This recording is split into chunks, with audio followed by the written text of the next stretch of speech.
Everyone, thank you for joining us over your lunch hour today for another one of our West webinars.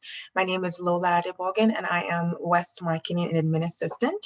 Today we have Andrea Aris, partner at Berkelberg and Partners LLP, presenting on Business Valuations 101, an entrepreneur's guide to understanding value and increasing price. If you have any questions for Andrea as we go through the presentation, please feel free to submit them in the Q&A box, not the regular chat box. However, do feel free to use the regular chat box to introduce yourself and tell us a bit about your business. And as always, this webinar is being recorded and will be available for on-demand viewing. You'll receive an email in your inbox tomorrow with the link to the recording. With that, I'll pass it over to you, Andrea, to now begin the presentation. Great. Well, thank you. And thanks everybody for having me. Bear with me for a second. I'm just going to share my screen. Super. So hopefully everybody can see that now.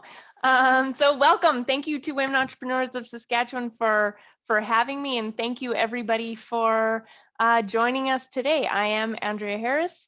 It's nice to meet you. I know that, this is nicer to do perhaps in person where we can be a little bit more interactive, but we'll do our best. I am a partner at Buck-Bergerberg and Partners. We're here in Saskatoon, Saskatchewan, which I'd like to acknowledge is on Treaty 6 territory in the homeland of the Métis. So while I'm maybe telling you a little bit about myself, I'd also like to know a little bit about you. So a poll should pop up on your screen. Please let me know in which category would you classify yourself today. So I'd love to know a little bit about kind of who we have on the call as well. So you should have a poll popping up there. While you're doing this, like I said, I'm going to introduce myself, but I'd like to also chat a little bit because we're women entrepreneurs, of course, and brag a little bit about moms. I don't know if we have any curling fans, but we've been following Rachel home and she's had quite the year. So she was the runner-up in the Scotties Tournament of Hearts, and she's now a Grand Slam title champion as of Monday for the 11th time. And why this is so cool is that she was 8 months pregnant in her Scotties Tournament of Hearts run, and she had a 3-week-old on the sidelines for her win Monday night. So wow. Not nearly as impressive, but along the lines of mom wins. A little bit about me. So I'm a chartered professional accountant. I'm also a chartered business valuator. And so when I was studying and gaining practical experience to get my CBV, I had my first 2 children. I had another one since then, but I had my first 2 while I was kind of articling and studying. In one exam, I wrote 39 weeks pregnant. I got the top mark in Canada. On the big final exam, 10 months later, I followed up again with the top mark in the country. Why? Well, a little bit to prove a point. I was tired of hearing derogatory comments about mom brain and, moms are damaged goods. And so I really share this because I categorize, all these wins as a victory for kind of all moms. So on the chance that I have some, moms to be or young moms on the line, take this as a confidence booster and just a little bit of kind of cheerleading for those of you that are maybe in that phase of your life. So poll results are in. It sounds like we have lots of entrepreneurs who are in the startup or growth phase of their business. So that's fantastic. Thank you for joining us.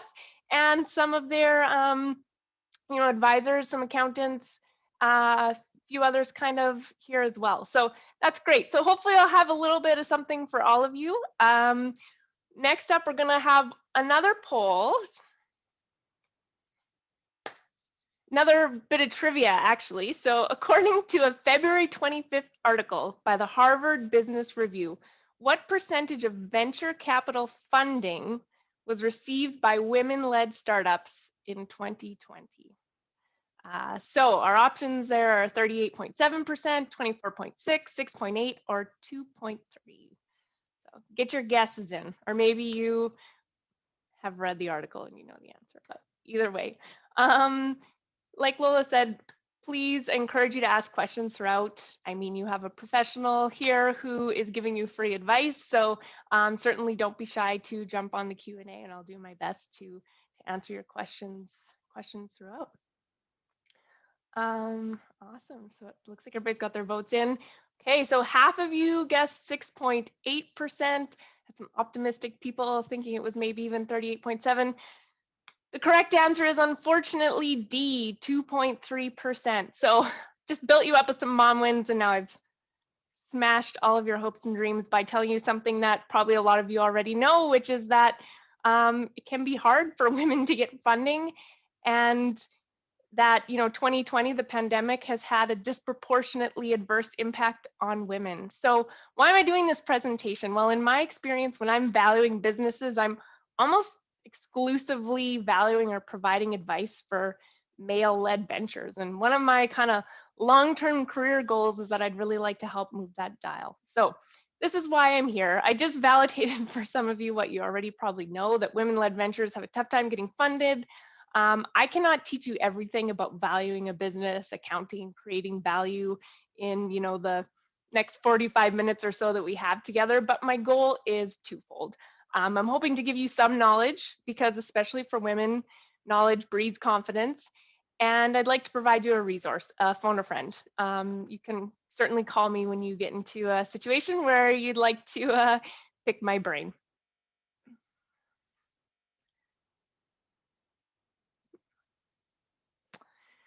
So our agenda for today, I'm going to start out with some accounting and assurance topics. So, for our entrepreneurs, our startup, listeners today, maybe you've got some financial statements that, you want to apply the lens of a business valuator to. And so we'll walk through them in a little bit, dive into a little bit more about business valuation, some terms, some concepts there, and then close out with a little bit of practical takeaway or drivers of price. How can you increase the value or the price of your business if you are looking to sell?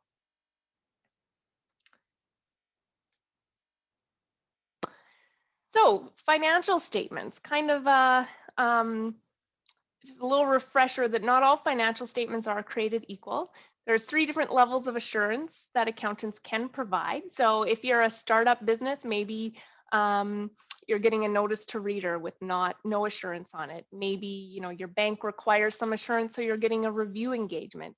Or maybe you're a company that needs an audit. And so my main takeaway here for everybody is, if you're looking to buy or sell a business, or looking at financial statements, they're not all created equal. So understand the shortcomings of the information that you're getting. A notice to reader is management prepared. It's on the accountant's letterhead, but the accountant isn't providing any assurance on that. So what's in those financial statements? Well, first of all, the balance sheet. And so a balance sheet is really a snapshot in time. It's made up of the assets and the liabilities, the shareholders' equity.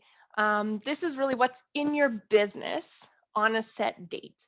And generally, the assets and liabilities are broken down into current assets and current liabilities. So I'm going to get into we'll talk kind of throughout about the methods of how to value a business, but just kind of as an intro to that and why we're talking about this is, there's generally 3 approaches to valuing a business: an income-based approach, an asset-based approach, or a market-based approach. And so if anybody can guess which one I'm speaking to when I'm looking at the balance sheet, I'm speaking to an asset-based approach. We're really looking at, what's the tangible asset backing, or what's the value of the assets and the liabilities, the net assets that are in the business as at a date. So let's look at a sample, an example balance sheet to kind of talk through this a little bit. So if I'm looking at this and I'm applying my valuator hat and I'm thinking, okay, let's look at this balance sheet and what's the tangible asset backing. And what I mean by tangible asset backing is, what are the assets and the liabilities, the tangible assets and liabilities in this business that exist? So we're not talking about the intangible assets. We're not talking about the goodwill, even though the goodwill is on here. We're talking about those tangible assets and liabilities. So when I'm looking at this, now this balance sheet prepared by accountants is based on kind of some historical costs or historical information. So the balance sheet's not necessarily an indication of what the fair market value of these assets are as at this date, let's say the December 31st, 2020. So if we're going to go through and we're going to, value this company based on its balance sheet, we're going to have to adjust all the assets and liabilities to what the fair market value of those assets and liabilities are as at that date. Now, things like cash, if your accounts receivable or collectible, probably what they are at their face value is is really what they're worth. But if you're looking at something like property and equipment, well, this property and equipment, as accountants, how we put this on your balance sheet is we capitalize it at its historical cost, and then we amortize it over time. So the property and equipment is probably not equal to $560,000 value. So very simply, to calculate the tangible asset backing, you can start by looking to that shareholder's equity being the net assets, the assets minus the liabilities, and then adjusting for items that the fair market value is different than what the book value or the cost would be on the balance sheet. So your property and equipment, your long-term investments, your future income taxes, you're probably going to look at that to say, okay, what's the true net asset value? What's the true tangible asset value of this business? Now, I mentioned that, the three approaches, we're looking at an asset-based approach, an income-based approach, or a market approach. Well, an income-based approach, no surprise here, we're probably going to need to look at the income statement. So what's the income statement? Well, the income statement is an accumulation of profit over a period of time. So how much did we make in this period or this year typically? So accountants are going to attempt to match up the income and the expenses for the period. So what are your sales? What's your revenue? Minus your cost of sales, minus your operating expenses to get to your net income, which is really, it's a good starting place for how profitable is the business. Now, let's look at an actual kind of example of an income statement and kind of glean this out a little bit more. So, I mentioned an income-based approach is a way to look at how to value business. Well, how do you do that? Well, you want to look at some basis of income and apply a multiple to that to determine what the value of the business is. Now, how do you know what income number to use? So as a business valuator, it's very rare that I would look at, like let's say we have 3 to 5 years of income statements that we're looking at here. Very rarely are all of those years going to look the same. And so, majority of people who are on the call with us today said, they're in the growth or the startup phase. So really you're probably saying, oh my goodness, like what I hope that my income statement last year isn't what it's going to look like next year or 3 years from now. Hopefully you're in that growth trajectory where things are really changing. So, when I'm looking at valuing a business, the theory of what a business is worth is it's worth whatever it can make me tomorrow or in the future. And so, where future cash flows are unknown, there's a couple of ways that you can look at it. You can, project out what the next few years is going to look like. Or for those of you on the call who have a mature and stable business, or maybe you're looking at buying a mature, stable business, often the best indication of the future is the past. So a business valuator will look to normalize the historical earnings or say, okay, what's happened in the past, what's kind of typical for this business, and then we're going to normalize or adjust for unusual things. So, if we're using this income statement as an example, things that, we'll look at is what's the gross profit year over year? Where's that trending? It changed from 30 to 35%. Is that typical or did something unusual happen in the year? Automotive jumps out as something where, depending on whether this is an audited or reviewed or an internal financial statement, I might question whether, something went amiss there or what happened with the automotive expenses in 2020. Things like bad debts typically fluctuate from year to year. Professional fees, even as part of due diligence, if you see professional fees spiking and it's because there was legal fees, it's often a red flag, something to indicate that you should maybe dive in a little bit more and understand, if there's a lawsuit or something going on there. Rent is very commonly normalized if rent is being paid to a related party. So you might have a structure where you've got a holding company with the real estate in there, and then your operating company separate. So understanding how is rent charged between the two. Is it at fair market value or is it not? As a business valuator, as somebody looking to try to normalize the earnings, you'd normalize to, take out that rent and replace it with a fair market value rent. And then understanding the wages and benefits. Is the owner an operator? Do they take a wage? Is there any, non-arm's length wages in the business that need to be normalized for there? So, I said net income can be a good place to start, but you probably, if you've ever heard people talking about valuing a business, they don't take a multiple of net income, they take a multiple of something else. So really, we talk about net income, but as a business owner, you probably mostly watch your cash account and see what cash is in your bank. So typically when I'm looking at a business, really what I want to get this back to is what is a normalized cash flow or a sustainable cash flow for the business. So kind of the mechanics of getting to that point, we often start with an EBITDA number. So EBITDA being earnings before interest, taxes, depreciation, and amortization. So this kind of takes out some of those variables that can change from business to business. Things like, depending on how you're leveraged, if you have lots of debt or not a lot of debt, the taxes, depreciation, and amortization. So, when we were looking at the balance sheet, I mentioned that the property and equipment is capitalized at a historical cost and then depreciated or amortized kind of over the useful life. Well, that depreciation or amortization expense on the income statement, that's a non-cash expense item. That's really just a kind of historical fictitious number that accountants are using to amortize these assets over time. So by kind of taking that out, you're getting back to more of a kind of preliminary cash number. Now, we already talked about the normalizing adjustments, but as business owners, you know that, hey, I actually do have to pay my taxes. I do actually have to invest in capital expenditures, and I do have financing. I actually pay interest and financing costs. So deductions to a normalized EBITDA number are exactly those items to get to that free cash flow number.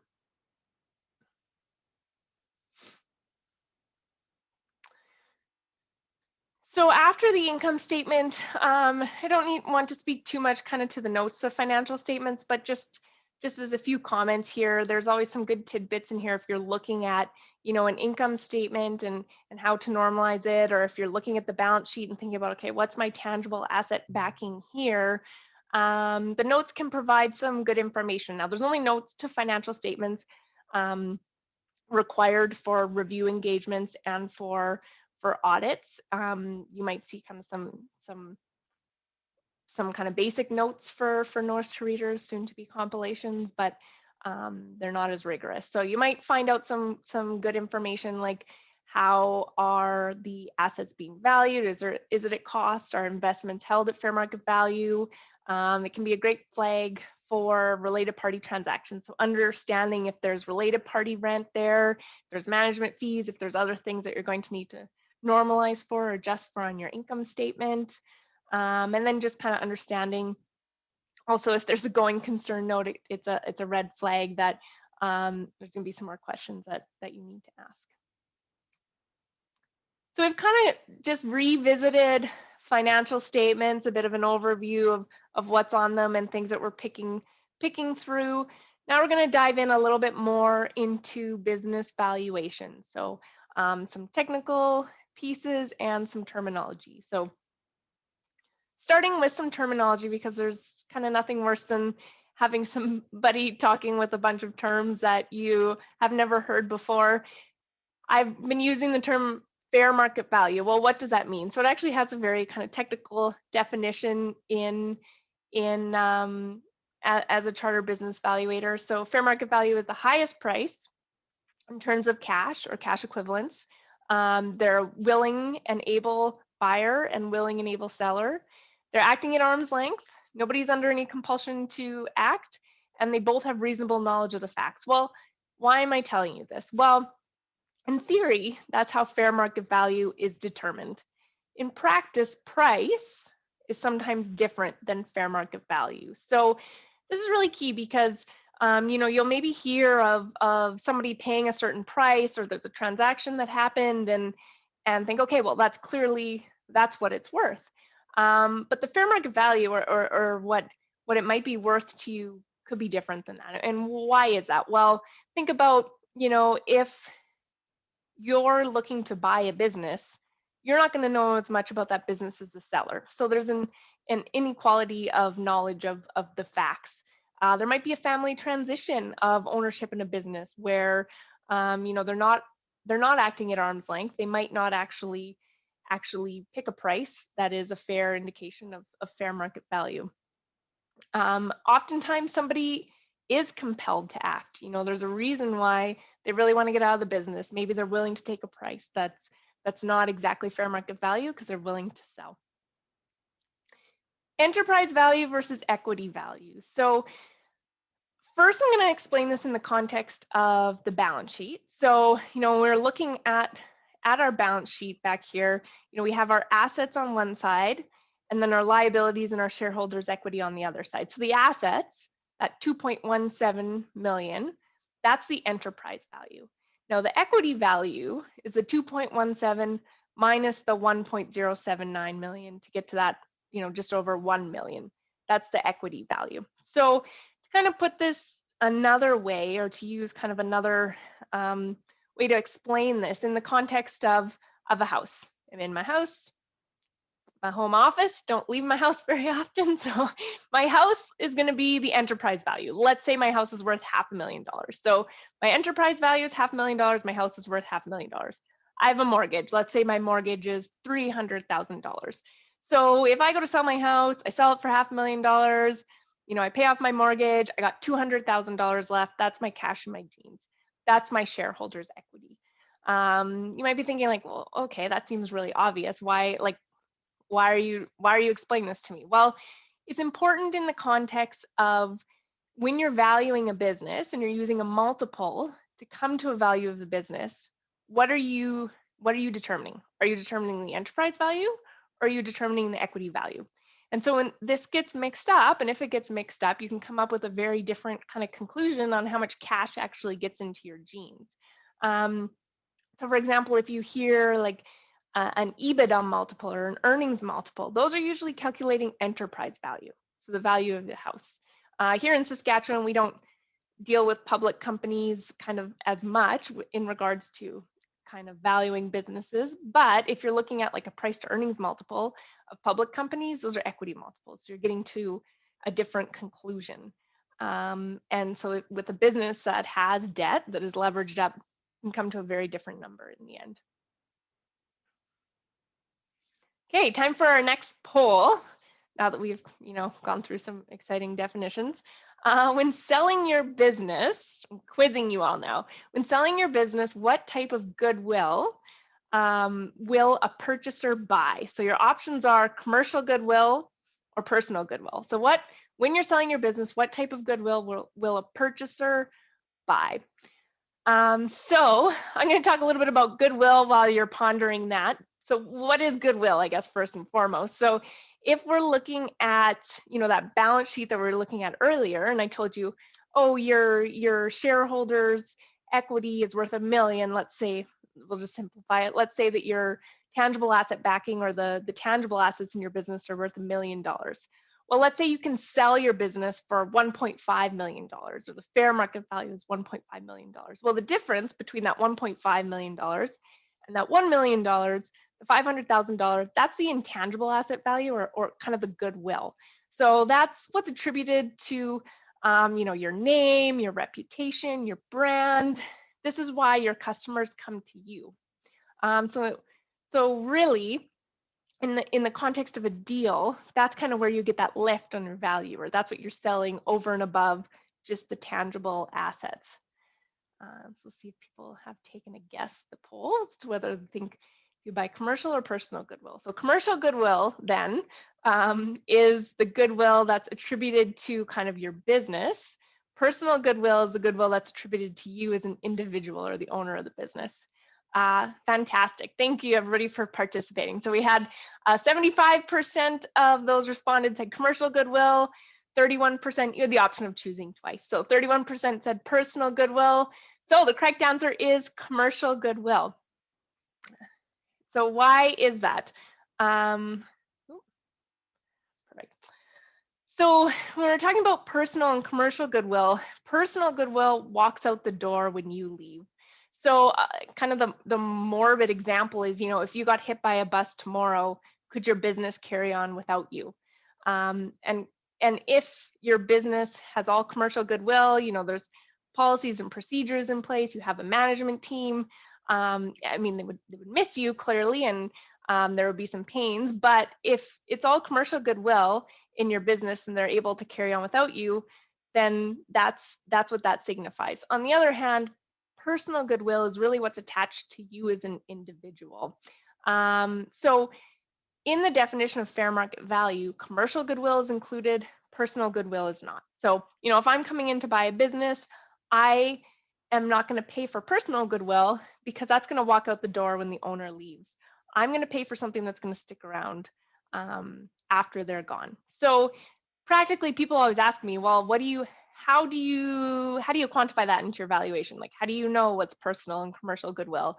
And so where it really gets factored into is an analysis of the risk in the business. So really, if you think about it on the flip side, so if you're looking to buy a business, let's say you're going to buy my book of business, my clients, and you're saying, okay, Andrea, like I want to buy your book of business, but you know what? I think that this is how much money you made last year, but next year, I think when you're not around, half your clients are going to leave. So yeah, normally I'd maybe pay 4 times earnings, but since I think I'm going to lose half of your business when you're not there, I'm going to pay you a lower multiple, because really it's more risky to me that when you're not involved, everybody's going to leave or go find somebody else. So practically, if you're thinking, is there personal goodwill here? Could this operate without the owner? There's some ways to work it into the deal. This is why I'll see non-competes, or you'll see kind of mandatory employment agreements where the owner sticks around for a few years. But if the owner took holidays for a couple months, could the business run without them? Redundant assets and liabilities is another kind of key topic here. And if I go back to the analysis of enterprise value and equity value, being the house and the cash in your jeans after you pay for your house, being the equity value. Let's say that this house that I'm going to sell, that I'm in, let's say that I've got a safe full of gold bars beside me worth 100 grand. I don't. Nobody come and break into my house and come visit me. I promise there's no cash or anything valuable in my house except for all my children's Lego. But let's say, in theory, I've got a safe with $100,000 worth of gold bars in it. If I go to sell my house for $500,000, well, I'm not going to leave that safe with gold bars behind. I'm going to take that with me. Or if I do leave it behind, I'm going to say, well, instead of you paying $500,000, you have to pay $600,000 because I'm also giving you this $100,000 of gold bars.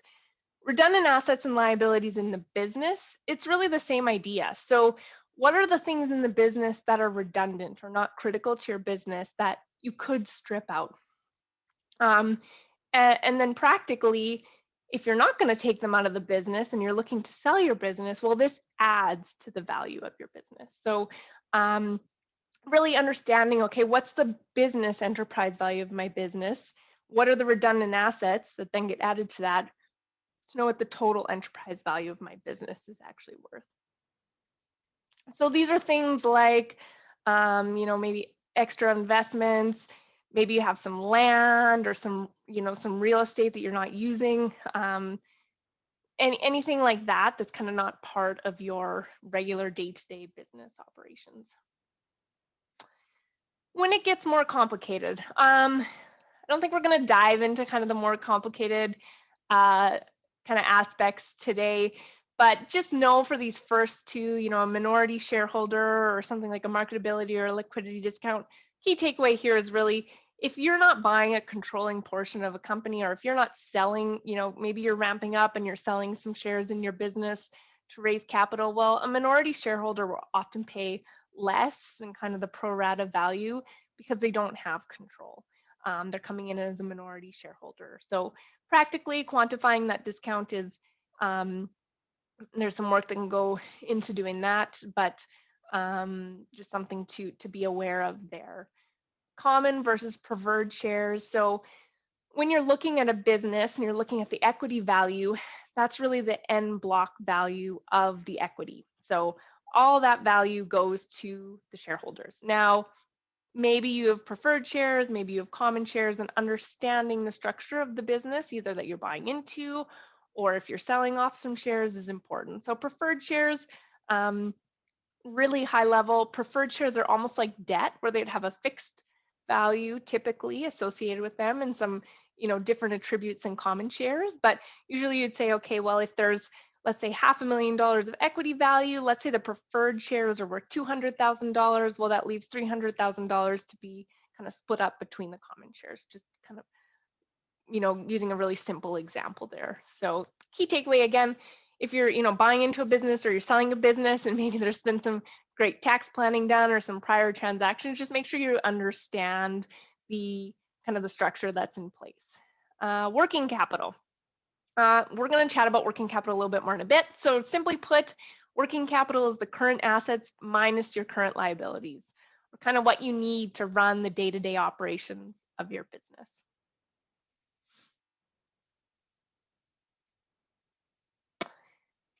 So determining primary valuation approach. So I'm hoping that, for everybody on this call, we're working with businesses that are a going concern, meaning that, there's an expectation that they're going to continue to make a profit. And so really we're looking on the right side of the screen here is to say, okay, the business is a going concern, it's going to continue to actively operate. So we're going to look at, an asset-based or a cash flow methodology and kind of diving into that a little bit more. Again, we're going to ignore the left side of the kind of chart here, but kind of if you're working your way up as, how much is my business worth?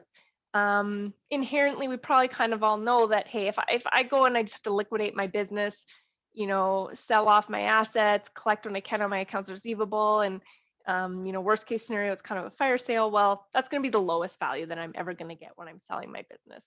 On the other side, as a going concern, my business, I'm selling it intact, I'm selling it to a purchaser, well, I'm going to get a higher value for that. So the asset-based approach, so as I mentioned earlier, the three kind of approaches to valuing a business, typically an asset-based approach, an income-based approach, or a market approach. So on the asset-based approach, we were looking at the balance sheet, and basically what are your tangible assets worth there? So translating the balance sheet to fair market value for all of your assets and liabilities to determine your net asset. So companies that this approach would typically apply to are, maybe really capital intensive businesses or real estate companies, investment companies. But really where you're going to maximize your value as a business owner who's generating cash flows is under the income-based approach. So here's where you're looking at the cash flows of the business. Now, if you're in the growth startup phase, you're going to be looking at a discounted cash flow, meaning, okay, what do I expect my cash flows to be? They might bounce around a bit for a few years and then kind of stabilize eventually, but present valuing that to a value as of today. Capitalized cash flow or capitalized earnings is really looking at, okay, what have my historical cash flows been? What do I expect my cash flows to be in the future? And applying a multiple to those. Dual capitalization, you're not really going to see this in practice, but it's essentially a way of backing into the goodwill number of a company by looking at what return should be on your tangible asset backing and then applying a discount rate to the remainder of the earnings. We won't get into that one. Market. So we haven't talked about market approach at all. Generally, the market approach is looking at comparable transactions to determine value. So comparable public company transactions, precedent transactions, rules of thumb. So we have databases and industry specific kind of rules of thumb that we access to kind of research the market approach. Now, my caution here is, you might hear market approaches, but usually that'll be a secondary approach, a way to corroborate your primary approach. So your primary approach is really, the income-based approach or the asset-based approach to say, okay, this is what we expect our cash flow or earnings to be. This is what the risk is for this specific company. But then the market approach is a way to corroborate, okay, looking at other transactions in the market, does this make sense? Time for another poll. So what type of valuation multiple have you most commonly used or heard? So along the lines of our market approach. So is it 5 times EBITDA, 1 times revenue, 3 times earnings, or you're unsure, you've never heard them before, they all confuse me. You might say, that's why I'm here, Andrea, you tell me. And just a reminder, I don't see any kind of questions. So if you do have questions, certainly feel free to throw them into the Q&A section. Happy to answer any questions. Maybe if you don't have questions, throw some jokes in there, and then I can add some comedy to the presentation, only on side, of course, but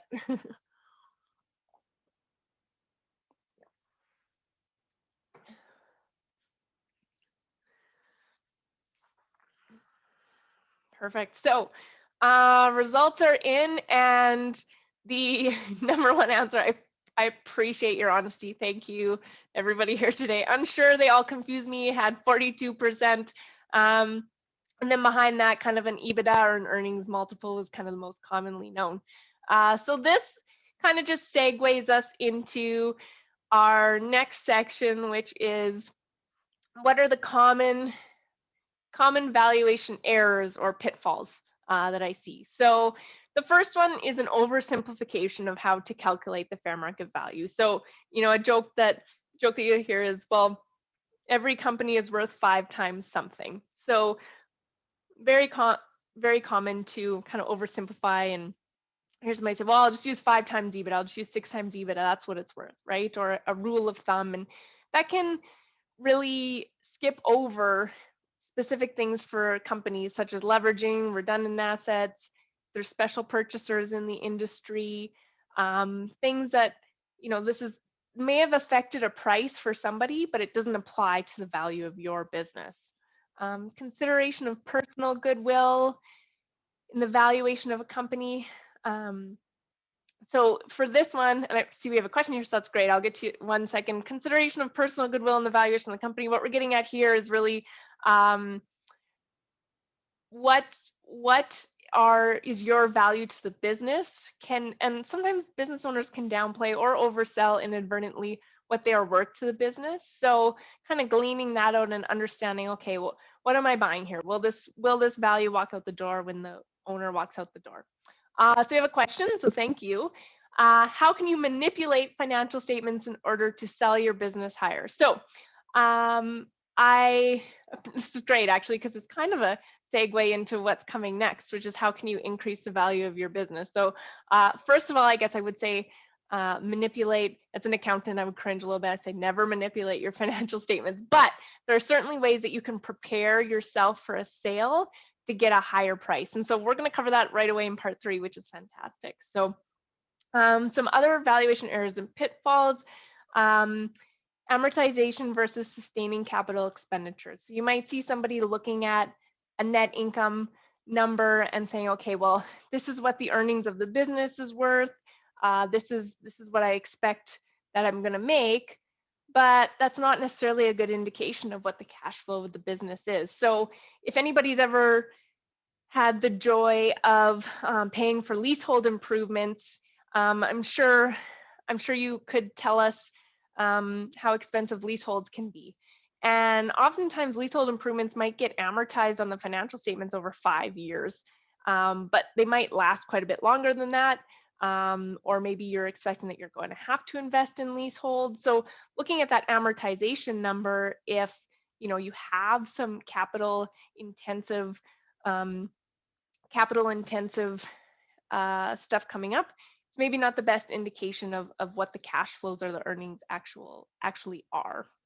Tangible asset backing, what is it? So this kind of goes back to, what are you working with? What type of information are you working off of? So I've mentioned a couple times, the tangible asset backing is really the tangible assets, the hard assets, things you can kind of touch and feel, exist in your business. So if you're looking at a financial statement that is an audited financial statement, well, I'm pretty comfortable that those numbers should be pretty accurate. But if you're looking at an internal financial statement, how do you know if those are accurate or not? You could be missing off-balance sheet liabilities. You could be missing accruals. Is the work in progress? Is the inventory accurate? So really understanding, okay, what is truly the tangible asset backing? What am I actually buying when I get this business? seasonality of the business. So think about, a greenhouse in April versus a greenhouse in September. Your working capital looks a bit different. Your business, your balance sheet, everything looks quite a bit different. So just understanding, how do you factor that in? Is it worth the same in the spring as it is in the fall? Past does not always predict the future. I don't really need to explain this one these days. I mean, we're, in 2021 and 2020 so far have looked really nothing like prior years. So this has presented some unique challenges for business valuators, but how do we come in and say, what are you expecting to do in the future? What is the business expected to do? And really it's digging in and understanding the business and understanding the industry. Kind of a what was an interesting example of this kind of at the start of the pandemic was Under Armour and Lululemon, if you followed their share prices.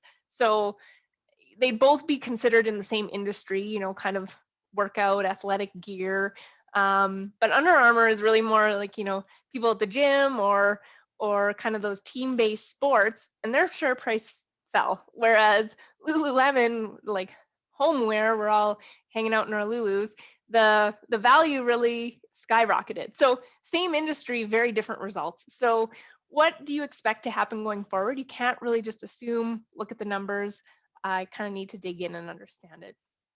Taxes, so proceeds to the owner versus the value of the shares. So what the value of the shares are is not necessarily what you as an owner are going to end up with in your pocket. So just understanding how that all works. Okay, so as a question asked, okay, well, how can I prepare for a sale? What are some things I can do? How can I increase my price, or what should I watch out for? So the first one I'm going to start out with is just talking a little bit about the balance sheet or spring cleaning. So we're nearing garage sale season, if we can have garage sale season this year. And I don't know if anybody's ever gone to a garage sale and grabbed something off the shelf and then went to pay for it and had the person tell you, like, no, that's not for sale. This is kind of the same idea. Like, if you're going to have a garage sale, take the stuff out of your garage that you don't want to sell. If you're going to sell your business, take the stuff out of your business that you don't want to sell. These are those redundant assets. Get them out of there. So if you've got, some land that isn't going to be part of the sale, if you've got, excess cash, or, some investments or stuff like that, clean it out of your balance sheet so that when a purchaser is going to look at it, they're seeing what they're actually going to buy. There's nothing else in there that's kind of redundant or not part of the sale. Think about taxes. So are you going to be selling the assets? Or are you going to be selling the shares? So generally speaking, sellers want to sell the shares, purchasers want to buy the assets. Well, why is this? Well, if somebody's buying the assets, the tax cost base of those assets is whatever they buy them at. And especially with some of the kind of new budget information release, and with some of the changes to the CCA rates and accelerated CCA rates over the last few years, it can be a pretty significant tax write-off if you have that higher cost base of the assets versus not. And so that's kind of the general way that a buyer versus a seller will lean. So for a seller, if you're selling the shares, and if you're selling what's called a qualified small business corp shares, you can be eligible for the capital gains exemption, meaning that in 2020, it was around 880,000 of the gain can be tax-free. Now, the important piece, and why I'm telling you this now, is that if you're looking to sell in, say, 3 to 5 years, now is actually a time to make sure you have that tax structure in place, because when they're looking at whether you qualify as a small business corp, they're going to look back to basically the last 24 months to see if you fit the criteria. So get organized from a tax perspective. Shamelessly, I have to plug my tax team. So if you have your accountant, great. But if you ever need some tax help, we have say one of the bravest tax teams in the province, but a lot of times they need a couple of years to make sure you get that tax structure in place. So if you are thinking you're going to be selling in a few years, think about the tax aspect of it. This is kind of the one, the question with regards to how can you manipulate your financial statements, but this would be maybe a little bit along how can you manage your financial statements, I'd say. So the poll question is, in order to maximize cash in your jeans in the years leading up to a sale, you want to minimize your working capital. Is this true or false? So in order to maximize the cash in the jeans in the years leading up, do you want to minimize your working capital? We have a question, and maybe I'll get the individual who submitted a question asking about a rate, but I'm not sure what rate you're referring to. So if you can maybe clarify that for me in the Q&A, I will see if I can answer that question for you. In the meantime, everybody can chime in here. So I'll start talking about working capital a little bit. So working capital, as I mentioned earlier, is simply defined, oh, look at this, 50-50. Half of you said true, half of you said false. So the answer is actually true. In order to maximize the cash in your jeans, you do want to minimize your working capital leading up to sale. So now I'll explain why. I tricked you, it was a hard question. So the working capital definition would be the current assets minus your current liabilities. So accounts receivable plus inventory plus work in progress minus your accounts payable, your accounts liabilities. So kind of what you need to use to kind of run your business. Oops, sorry, I forgot to advance the slide. So managing your working capital, it is so key because negotiating how much working capital is part of the sale price is often one of the most contentious areas. So kind of a way I like to explain this is thinking of a convenience store. So a convenience store, let's say I'm buying a convenience store. I walk in there on day one, I've bought it, I'm so excited, Andrea's convenience store. I would expect that when I walk in, it's gonna have stock shelves. That really is your concept of working capital. What do you need to run the business on day one when you walk in there? So typically in a deal, you're going to have a target working capital that you set, or I would always recommend that there's a target working capital that's set, so that you know, okay, when I take over this business, what's going to be there? I don't want to walk into this convenience store and see if the shelves are half empty. I don't want to walk, it'd be great if I walked into the convenience store and I also find, 3 storage rooms full of, extra stuff for when I run out, but that's not reasonable. I don't think the seller's going to leave me that. So you're going to want to work this into the deal because the working capital will almost never be kind of exactly perfect on the date of transition. And so usually there's adjustments to the price that are required for this. So why would you want to minimize your working capital to maximize the cash in your jeans? Well, when you're negotiating that target working capital number, if you can negotiate a lower targeted working capital number, that means that you can strip out more of it ahead of time. So if we say, and sometimes cash is included in working capital, sometimes it's not, but let's just say, you're somebody who has, and it's not a bad thing, but say you've always had kind of an excess amount of cash because you said, oh, I don't know, life is so uncertain these days. I like to have a little bit of extra inventory. I need to, have a little bit of extra cash in case something goes wrong. Well, if historically you've always had kind of a little bit of extra inventory and a little bit of extra cash, if somebody's coming in to buy your business, they're going to ask for, your historical financial statements, maybe your last 12 months of your balance sheet. And they're going to say, oh, well, you've always had this much cash and always had this much inventory. So this must be what you need to run the business. When I buy it, when you buy it, I expect there to be that much in there. And you might think, oh, well, I was just keeping that extra cash in there for a rainy day, but that cash is really mine. Well, it's harder to prove after the fact that, like, actually, I could run this a lot more lean and strip this out of here when historically you haven't. So really, that excess cash in the bank or that excess inventory or that excess working capital, if you can run leaner and take that out, in the years leading up to a sale, that just means that you have more cash in your jeans rather than leaving that in the business when it's going to sell. So think about, your internal financial statements. Are those reliable? Is that something that you can provide to a purchaser when you're looking to sell? Is that a kind of a true, accurate description of what your working capital is? So I have a couple questions. So the question was, sorry, what is the CCA rate? So good question. So CCA rate is the percentage of your capital assets you can amortize for tax purposes. So CCA is the tax deduction on your corporate tax return that you get for your capital assets. So if you're buying something that you're selling off over a number of years, if you're buying something that's capitalized, you can't expense it all in 1 year. You have to capitalize it and expense it over a number of years for tax purposes.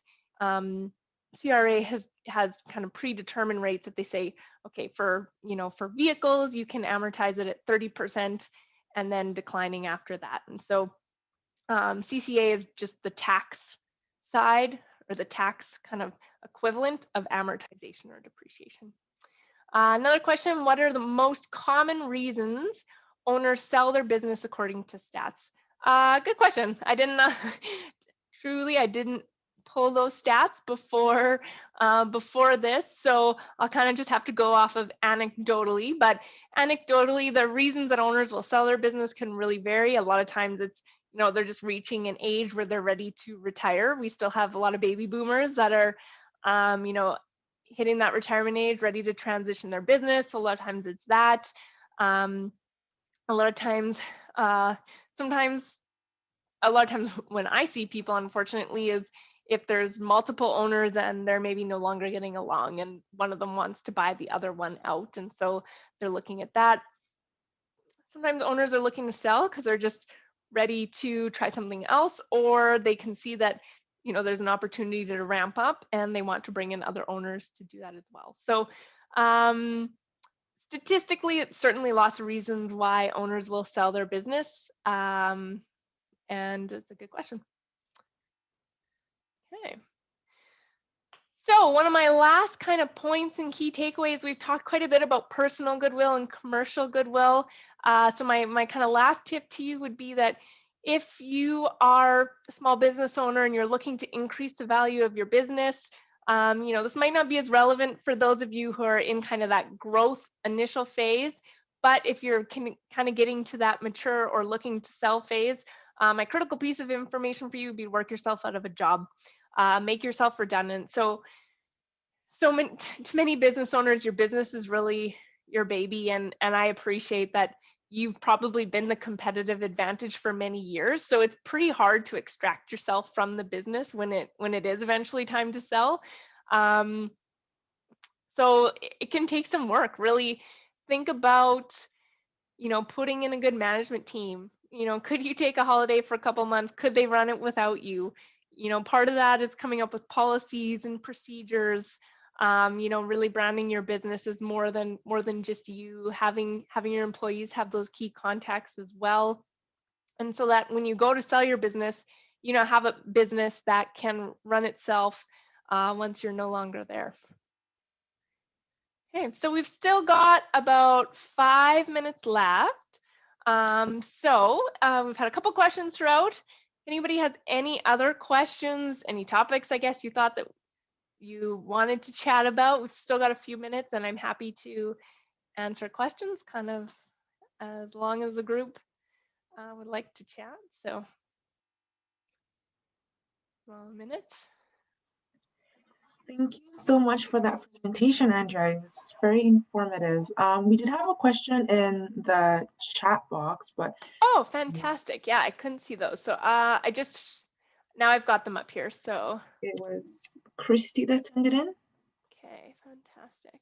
Oh, here we go. So Christy said, for businesses that have started during the pandemic, how do you weigh that when normalizing, when you're not sure what it would look like after the pandemic? Great question, Christy. So there's practically a few different ways that I've been dealing with this, because have certainly come across it. So businesses that are starting during the pandemic, first of all, like, good for you. That it's such a challenge in and of itself. So in normalizing it, there is some kind of specific things related to the pandemic that we've been watching for. So specifically, a lot of businesses are getting access to some government grants or government assistance programs. And so digging in and understanding, okay, how much of this revenue is related to kind of one-off items? So is there items in here where maybe your revenue has been affected because of COVID and you've gotten kind of these one-time shot in the arms, like the CEBA loan or the wage subsidy and those sort of things, and factoring that in. Now, on the flip side, it can get very complicated, because I've had businesses tell me, well, yeah, I received that, but if I hadn't received that, I would have had to lay off all these employees. So it really takes a lot more work and a lot more rigor, a lot more digging in with the business owner to understand, okay, so if this is what happened last year, what can we expect is going to happen in the future? You know, what industry are you in? Do you sell bikes? And so maybe your sales skyrocketed because bikes and cross-country skis were, you know, the hardest things to get your hands on this year. And so your sales were really high, but maybe they're going to flatten out if now that demand falls off in the next couple of years. Or you're in an industry like, you know, the restaurant or the entertainment or the tourism industry where, you know, it's been a really lean year, but that doesn't mean that that's really the best indication of what it's going to be. So it's really digging in with management and doing cash flow projections and analysis. So as a business valuator, that is an aspect of my business that I help business owners out with, as well as preparing and reviewing cash flow projections, which is really a critical piece for when you've had these kind of abnormal years.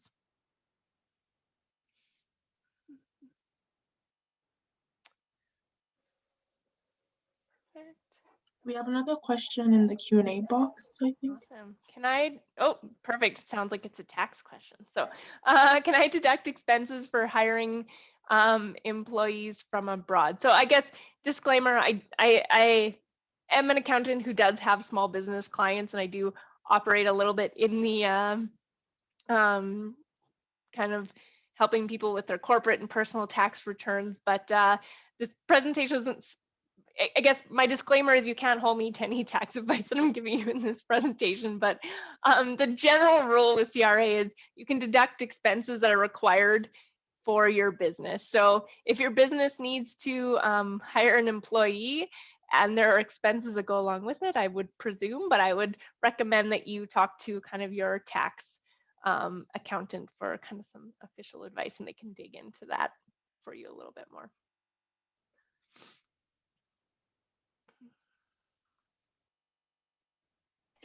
I think those were all our questions. No, there's one more. Perfect. Do you have any advice for a business operating as a partnership, considering incorporation? Is it wise? Yeah, so there's lots we could unpack with that one. So I'll give you kind of a little bit of a, I guess there's a few things to consider in there, and they're not all accounting. So first of all, I would say make sure you talk to your lawyer about that, because with regards to operating out of a partnership versus an incorporated entity, a lot of times the legal aspects of that are you know, maybe just as or more important than the accounting aspects. But really this is not like a one size fits all. It's really going to depend on your structure, your partner's structure. There's been a lot of changes to tax rules in the last few years where sharing of the small business deduction is not as straightforward as it used to be. So depending on the industry that you're in, depending on your personal tax situation, your partner's tax situation, the answer actually could go either way. So I'm sorry that's not super helpful, but I guess my advice would just be that talk to your accountant so that they can look at the specifics of your kind of structure to make sure that it's appropriate for you.